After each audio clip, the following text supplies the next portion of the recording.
साथियों, जय भीम, जय भारत, जय संविधान, जय मंडल, जय जोहार, जय जवान, जय किसान, जय लोकतंत्र, जय विज्ञान। युवा शक्ति जिंदाबाद। मैं फिर से आपके बीच लाइव हूं और आप जानते हैं कि लाइव के विषय पे मैंने अभी आपसे बात की थी। प्यारे साथियों, ये जो आंदोलन था ये शिक्षा को लेकर था और शिक्षा बहुत महत्वपूर्ण है, स्पेशली उन बच्चों के लिए जो ग्रामीण अंचल के हैं या जिनके परिवारों में उस तरह की आर्थिक सशक्तिकरण नहीं है जिस तरह का कुछ परिवारों के पास है। इसलिए हम लोग इस आंदोलन में जुड़े और जितनी हम लोग कोशिश कर सकते थे, जब जब समर्थन देना हो, लोगों को बुलाना हो, जब उसको हटाने की बात की, उनके साथ खड़े होना हो, उनकी मदद करना हो, या फिर जो है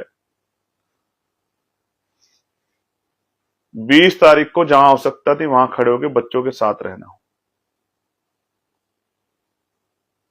लेकिन महत्वपूर्ण यह है साथियों कि जब लोकसभा में इस विषय पर चर्चा हुई तो मैं अपनी बात रखना चाहता था, लेकिन मुझे मेरी बात रखने नहीं दी गई। हो सकता है सत्ता को मेरी बात बुरी लगी हो सकता है कि मेरे सवालों का जवाब सरकार के पास ना हो सकता है कि सत्ता विरोध को सुनना ना चाहती हो, और हो सकता है कि हमारे सुझाव को सरकार ना मानना चाहती हो। लेकिन मेरे बहुत सारे सुझाव थे जिनको मैं देना चाहता था। मेरे मन में बहुत सारे सवाल थे जिनको मैंने पूछना ही शुरू किया था, लेकिन मेरा समय खत्म कर दिया गया। मुझे बड़ी तकलीफ हुई कि मैं अपने लोगों से बात करना चाहता था, उनकी आवाज उठाना चाहता था, उन युवाओं को न्याय मिले, और जो वादे सरकार ने पूरे वादे किए थे उनको पूरा नहीं कर पाए, उस पर भी मुझे जवाब मांगना था। तो मैं वहां नहीं कह पाया, लेकिन मेरे पास ये प्लेटफॉर्म है कहने के लिए कि हम किस तरह के सुझाव थे हमारे भविष्य के लिए, किस तरह का परीक्षाओं में सुधार होना चाहिए। कोई भी परीक्षा हो, पहला सुधार कि बच्चों से एग्जाम फीस ना ली जाए। बहुत सारी परीक्षाएं होती हैं, नौकरियों के लिए, भर्तियों के लिए एग्जाम आते हैं, फॉर्म आते हैं, और आप देखिए जैसे 10,000 भर्ती आई और 50 लाख बच्चों ने फॉर्म भरा, नौकरी कितने बच्चों को मिलेगी? 10,000 को। फॉर्म कितने बच्चों ने भरा? 50 लाख बच्चों ने। बेरोजगारी की हालत ही है। लेकिन 49,90,000 बच्चों ने भी पैसा दिया, समय खर्च किया।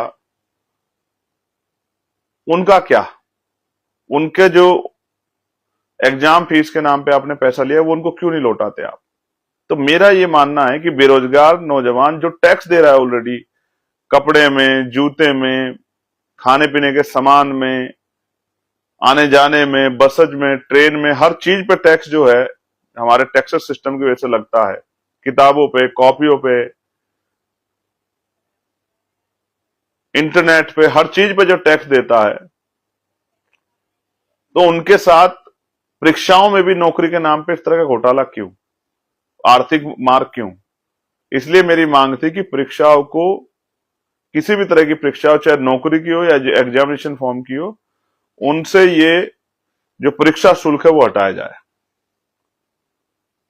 दूसरा, आप सेंटर लगा देते हो इतनी दूर, 500 kilometre, 400 kilometre, 300 kilometre, 200 kilometre, home centre रखे जाएं, युवाओं के समवर्ती जिले में हो जाएं, 100 किलोमीटर के अंडर में, बेटियों के, बच्चियों के होम डिस्ट्रिक्ट में सेंटर हो। ऐसा नहीं कि उनको जो है आप भेज दो 200-400 किलोमीटर, उनके साथ जाना पड़ेगा परिवार किसी एक आदमी को। ऐसी सुरक्षा व्यवस्था नहीं है आपकी।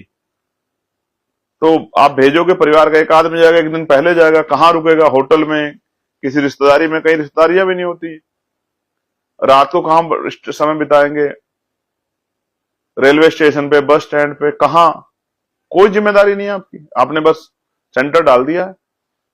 तो सेंटर भी बेटियों के गृह जनपद में हो और बेटों के समवर्ती जिलों में हो कि सुबह 1 घंटे में चला जाए। पेपर टाइम ऐसी हो 11 बजे के लगभग, 2 बजे के लगभग, जिससे कि घर से चल के आसानी से परीक्षा हॉल तक हम लोग पहुंच जाए। फिर आप जो है नॉर्मलाइजेशन का जो है विरोध बच्चे यूपी पीसीएस के भी कर रहे थे, नॉर्मलाइजेशन खत्म करना चाहिए। स्कोर बोर्ड जारी हो, स्कोर कार्ड, कोई भी एग्जाम हो, किस बच्चे के कितने मार्क्स आए, इसलिए जो है जारी होना चाहिए स्कोर कार्ड। बच्चे को पता होना चाहिए कि वो कहां खड़ा है। ये नहीं कि बस इतने ही बच्चे आए हैं, इससे ज्यादा का स्कोर कार्ड जारी नहीं करेंगे। इस तरह के सुझाव हमने रखे थे अपनी चर्चा में, लेकिन हमें क्योंकि बोलने नहीं दिया गया, इस वजह से हम अपनी चर्चा को वहां नहीं रख पाए, अपनी बात को नहीं रख पाए।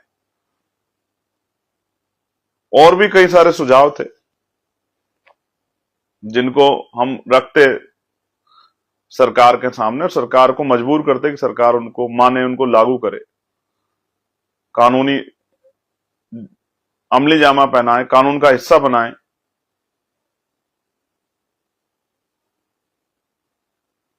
जैसे पेपर लीक नहीं होने, आप कह रहे हैं हम फास्ट ट्रैक कोर्ट हम बना रहे हैं, इसका मतलब आप ये तय कर रहे हैं कि भविष्य में पेपर लीक चलता रहेगा, इसलिए सजा हो जाए फास्ट ट्रैक कोर्ट में, इसलिए फास्ट ट्रैक कोर्ट बना रहे। पेपर लीक के लिए स्थायी प्रक्रिया क्या है आपके पास?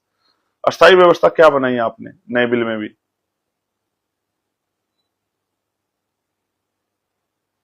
दूसरा, जिस तरह से जिन आपने वादे किए प्रोटेस्टर के साथ कि हम मुकदमा लिखेंगे, हम जेल नहीं भेजेंगे, लेकिन जिस तरह से लगातार आप एफआईआर कर रहे हो, ये गलत है। आप अपने वादे से मुकर रहे हो, इस पे भी हम जवाब मांगते हैं। आपने कहा था किसी पे एफआईआर नहीं होगी। फिर ये युवाओं के लिए रोजगार पे भी चर्चा होनी चाहिए। पढ़ लिख के बच्चे घूम रहे हैं, डिग्रियां लेके घूम रहे हैं, कहीं रोजगार नहीं है। और एआई, जब से एआई का काम आगे बढ़ा है, तो प्राइवेट सेक्टर में भी लगातार जो हैं कंपनियां अपने यहां बहुत सारे जो जॉब करने वाले बच्चे थे उनको निकालने, फायर करने का काम कर रही। उनका भविष्य क्या होगा? जो पढ़े लिखे बच्चे घूम रहे हैं डिग्रियां लेके, पैसे पे कर चुके हैं, आपको टैक्स पे कर चुके हैं, उनके लिए रोजगार के लिए क्या हुआ है? तो उद्योग धंधे लगा के रोजगार दिए जाएं। और हालात ये है, बीएड करके, पीएचडी करके, एमबीए करके, एमसीए करके, इंजीनियरिंग करके बच्चे जो हैं मजबूरी में पैकिंग का काम कर रहे हैं। बीटेक, एमटेक होल्डर, आईटीआई करे हुए बच्चे, पॉलिटेक्निक करे हुए बच्चे मजबूरी में कंपनियों में 10-10, 12-12, 14-14 हजार रुपए में पैकिंग का काम कर रहे हैं, काउंटिंग का काम कर रहे हैं, चौकीदारी का काम कर रहे हैं। मतलब जिस तरह की काबिलियत उन्होंने हासिल की, उस तरह का भी जॉब आप उनको नहीं दे पा रहे हो। ये कैसी सरकार है? ये क्यों नहीं सोचना चाहती नौजवान के बारे में? मैं ये बता दूं, राजनीति अलग बात है, लेकिन नौजवानों के लिए उनके हाथों को मजबूत करना ये सबसे इंपॉर्टेंट है देश के लिए। अभी हम तभी युवा शक्ति बने रहेंगे। सिर्फ वीडियो बना के हेलो फ्रेंड्स कह के काम नहीं चलेगा, हमें उनको रोजगार देना पड़ेगा, उनको मजबूत करना पड़ेगा, उनकी जेब तक पैसा पहुंचाना पड़ेगा। जो मार्केट है वो डिमांड एंड सप्लाई पर टिकी है। जब लोगों की जेब में पैसे ही नहीं होंगे तो फिर कैसे बात आगे बढ़ेगी? कि अगर मार्केट जाएंगे भी और कुछ जेब में पैसे तो खरीदेंगे क्या? चक्कर लगा के आने से मार्केट थोड़े आगे बढ़ जाएगी। इसलिए मैं महसूस करता हूं कि पढ़े लिखे नौजवानों को उनकी काबिलियत के, उनकी पढ़ाई के हिसाब से रोजगार नहीं मिल रहा है। मैंने तो अपनी आंखों से देखा, एमटेक बीटेक होल्डर जो है चपरासी की नौकरी के फॉर्म भर रहे हैं बेचारे। एक फॉर्म आया था सिंचाई विभाग में, मैंने खुद देखा, उसमें अहर्ता थी 10वीं पास, और उसमें polytechnic, ITI, BTech, MTech, BCA, MCA,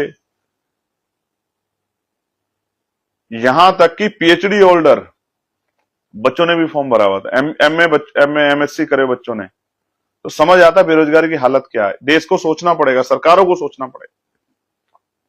और मैंने तो एक नई खबर सुनी, मैंने बात भी की थी बच्चों से फतेहपुर में। फतेहपुर के जो बच्चे अपने स्कूल के जर्जर होने के ऊपर के लिए लड़े कि कल उनकी जान पे कोई आफत ना हो जाए, उनको नुकसान ना हो जाए। कोई ये बिल्डिंग ना गिर जाए। तो मैं बड़ा ताज्जुब रहा कि उनकी जांच हो रही है, उनकी फंडिंग की, कि उन्होंने जो है विरोध कैसे करा। देश जाग रहा है भाई। ये जैन अल्फा जो वहां फतेहपुर में वो कर रहे थे, मैं अधिकारियों को कहना चाहूंगा, इनको तंग मत करो आप, इनको डराओ धमकाओ मत। ये भारत का भविष्य है, ये नौजवान है, युवा है, देश की शक्ति है। इनको आप परेशान मत करो, इनको डराओ मत। ये होगा इस देश में। अब नौजवान अपने अधिकारों के लिए सवाल करेगा, हर व्यक्ति सवाल करेगा, अधिकारियों से सवाल करेगा, नेताओं से सवाल करेगा, अपनी यूनिवर्सिटियों के चांसलर सवाल करेगा।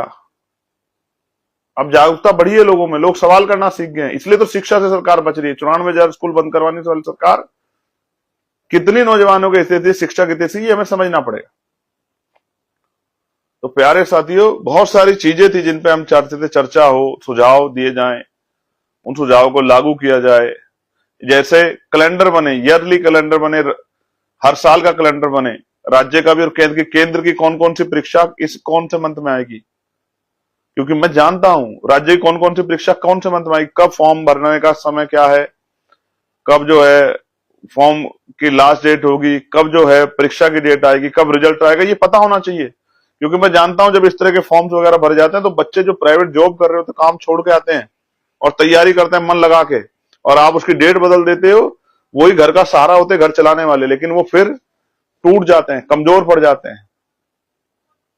ये अन्याय अब नहीं चलेगा देश के अंदर।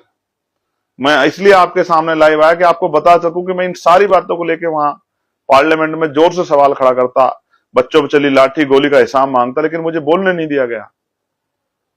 तो जब मुझे वहां नहीं बोलने दिया गया, मुझे लगा मुझे आपसे बात करनी चाहिए, बताना चाहिए कि हम आपके बारे में क्या सोच रहे हैं। और मैं स्पेशली उत्तर प्रदेश उत्तराखंड के नौजवान साथियों से कहना चाहता हूं कि हम आपके साथ खड़े हैं। हम इस लड़ाई को लड़ेंगे, मजबूर करेंगे कि रोजगार को इशू बनाएंगे।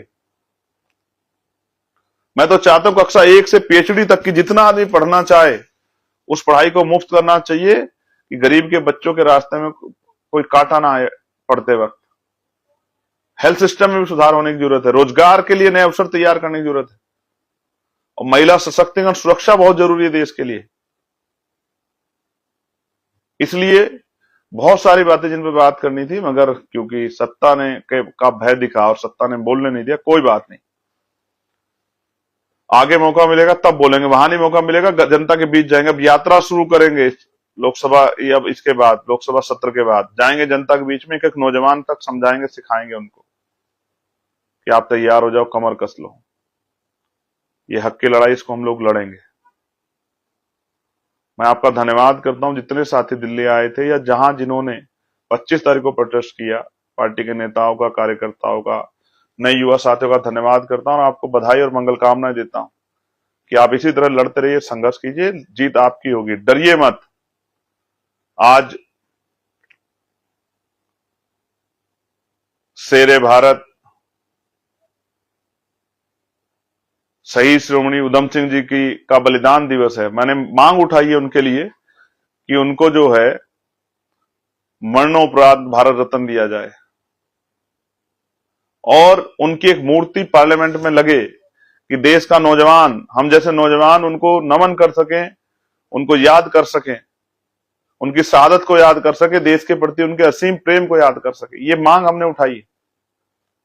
आज मैं आपसे भी कहता हूं, देश के वीर महान पुरुषों का सम्मान होना ही चाहिए, जाति धर्म से ऊपर उठ के। इसलिए मैंने शहीद श्रोमणी उधम सिंह जी के लिए एक मूर्ति जो है उनकी लगे पार्लियामेंट में, इसकी मांग उठाई, और उनको भारत रत्न दिया जाए, इसकी मांग मैंने उठाई। और रही बात जो साथी को लिख रहे ईवीएम, उनको लेके हम लोग तैयार हैं। ईवीएम भी हटाएंगे, देश भी बचाएंगे, संविधान बचाएंगे, और नौजवानों को उनका हक अधिकार भी दिलाएंगे, अच्छी शिक्षा चिकित्सा व्यवस्था भी लागू कराएंगे, बहन बेटियों के सम्मान की रक्षा भी करेंगे, उनको सुरक्षित भी करेंगे, उनको शक्ति भी देंगे। बहुत बहुत धन्यवाद। जय भीम, जय भारत, जय संविधान, जय मंडल, जय जोहार, जय जवान, जय किसान, जय लोकतंत्र, जय विज्ञान। मैं आपका भाई चंद्रशेखर आजाद, आप सबके लिए मंगल कामनाएं। धन्यवाद।